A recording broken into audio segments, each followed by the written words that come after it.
आज हम टीबो मोरिस द्वारा लिखित पुस्तक मास्टर योर टाइम पर चर्चा करेंगे। क्या आपको कभी ऐसा लगता है कि दिन के 24 घंटे पर्याप्त नहीं है? क्या आप महत्वपूर्ण कार्यों को टालते रहते हैं? यह किताब आपको अपने समय पर नियंत्रण पाने और उन चीजों पर ध्यान केंद्रित करने की व्यावहारिक रणनीतियां देती है जो वास्तव में महत्वपूर्ण है। अंत तक हमारे साथ बने रहें ताकि आप यह जान सके कि कैसे आप हर क्षण का सदुपयोग कर सकते हैं और अपने लक्ष्यों को प्राप्त कर सकते हैं। हमारा समय सीमित है और कभी कभी तो 24 घंटे भी कम लगते हैं। लेकिन आप अपने समय का उपयोग कैसे करते हैं? क्या आप वह व्यक्ति है जो अपने समय को महत्वपूर्ण कार्यों के लिए समर्पित करता है, या आप ऐसे व्यक्ति हैं जो आलस्य करते हैं और अपने समय को मामूली गतिविधियों में बर्बाद करते हैं? समय प्रबंधन की आवश्यकता। मजेदार गतिविधियों में शामिल होना आनंददायक हो सकता है, लेकिन यह एक आदत भी बन सकती है जिसे तोड़ना मुश्किल होता है। उदाहरण के लिए, यदि आप एक नया टीवी सीरीज देखना शुरू करते हैं तो आप कई एपिसोड देख सकते हैं और खुद से कह सकते हैं कि यह आज के लिए आखिरी है। टीवी देखना या ऑनलाइन सामग्री स्ट्रीम करना स्वाभाविक रूप से बुरा नहीं है, लेकिन इस पर घंटों खर्च करना आपके जीवन को नकारात्मक रूप से प्रभावित कर सकता है।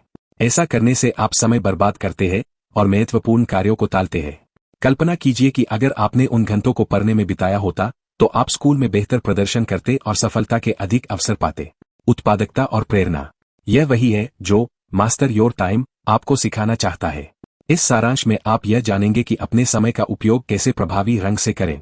आप उत्पादकता और आलस्य की आदत के बारे में जानकारी प्राप्त करेंगे।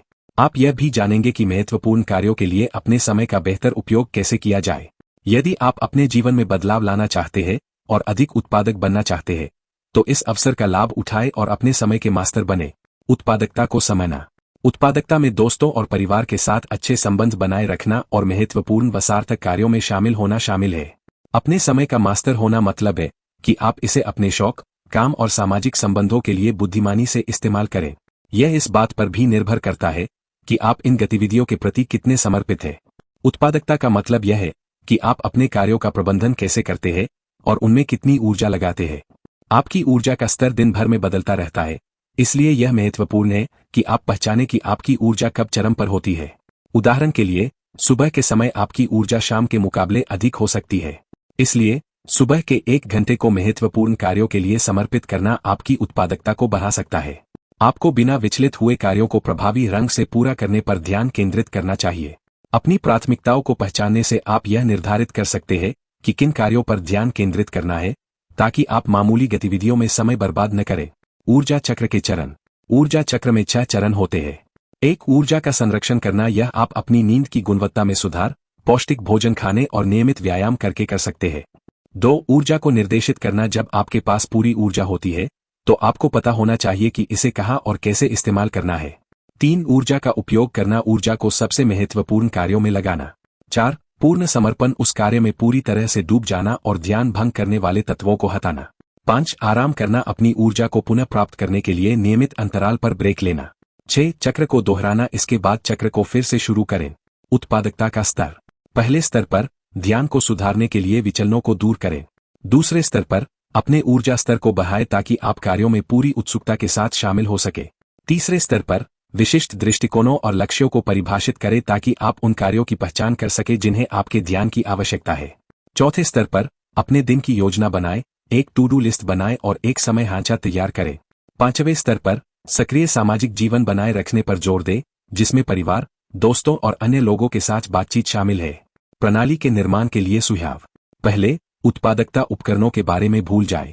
अपने सिस्टम की योजना बनाने और इसे बनाने के लिए केवल एक पेन और पेपर का उपयोग करें। दूसरे, अपने उत्पादकता स्तरों के बारे में सोचें। एक सरल प्रणाली बनाएं और इसे लागू करना शुरू करें।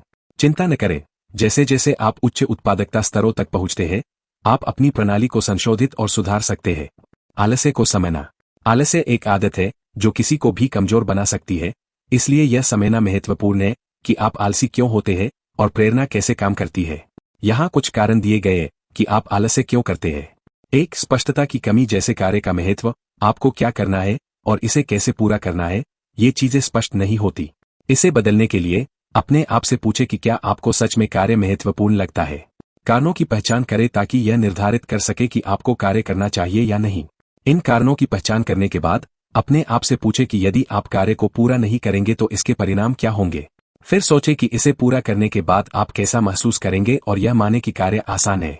2. प्रेरणा का अभाव। प्रेरणा का मतलब यह नहीं है कि आपको प्रेरित महसूस करना चाहिए, यह तब आती है जब आप कार्य पर कार्रवाई करना शुरू करते हैं। मानसिक बाधाएं भी आपके अनुशासन में हस्तक्षेप करती है। उदाहरण के लिए, आप सोच सकते हैं कि कोई कार्य कठिन है। जब ऐसा होता है तो अपने कार्यों को सूचीबद्ध करें और उन्हें छोटे हिस्सों में विभाजित करें ताकि उन पर कार्रवाई की जा सके। 3. कार्य को सही से करने का डर। यह डर महसूस करना ठीक है, लेकिन इसे आपको रोकने न दे। इसके बजाय डर को स्वीकार करें और कार्य को पूरा करें। ध्यान रखें कि किसी भी चीज को हमेशा बेहतर किया जा सकता है, इसलिए असफलता या गलतियों से डरने की जरूरत नहीं है। 4. मानसिक बोझ। यह कार्यों की वजह से खुद को बोझिल महसूस कराता है। इसे दूर करने के लिए उन सभी कार्यों को लिख लें जिन्हें आपको पूरा करने की जरूरत है। उन्हें आसान से मुश्किल तक वर्गीकृत करें, प्रत्येक कार्य के लिए समय आवंटित करें और जितने हो सके उतने कार्य पूरे करने का प्रयास करें। समय के उपयोग को प्रभावी बनाने के लिए रणनीतियां। व्यक्तिगत जिम्मेदारी। अपने जीवन की पूरी जिम्मेदारी ले, महत्वपूर्ण कार्यों पर समय बिताए और सीमित विचारों से बचे। समय का अनुकूलन। अपने समय का अधिकतम लाभ उठाने के लिए अपनी दक्षताओं में सुधार करें। उदाहरण के लिए, यदि आपको कार्यालय में गूगल स्प्रेडशीट्स पर काम करना है तो एक छोटा कोर्स करें या यूट्यूब वीडियो देखें ताकि आप इसे प्रभावी ढंग से उपयोग करना सीख सके। ध्यान केंद्रित करने के लिए कदम। 1. रोजाना के रूटीन का पालन करें। प्रेरणा की प्रतीक्षा न करें, बस काम करना शुरू करें। अपने रूटीन का हर दिन एक ही समय और स्थान पर पालन करें। 2. विचलनों को दूर करें। सूचनाओं को बंद करें, हेडफोन पहनें और आसपास के लोगों से कहें कि वे आपको परेशान न करें। 3. गहरे ध्यान का अभ्यास करें। गहरे ध्यान का अभ्यास करें और सभी विचलनों को दूर करने का प्रयास करें। निष्कर्ष। पहला, आपने सीखा कि उत्पादकता में सही समय पर सही कार्यों में अपनी ऊर्जा को लगाना शामिल है। यह महत्वपूर्ण कार्यों की पहचान करके अपने ऊर्जा स्तर को बढ़ाकर और ध्यान केंद्रित करने के लिए विचलनों को समाप्त करके प्राप्त किया जा सकता है। दूसरा, आपने समझा कि समय बहुत मूल्यवान है।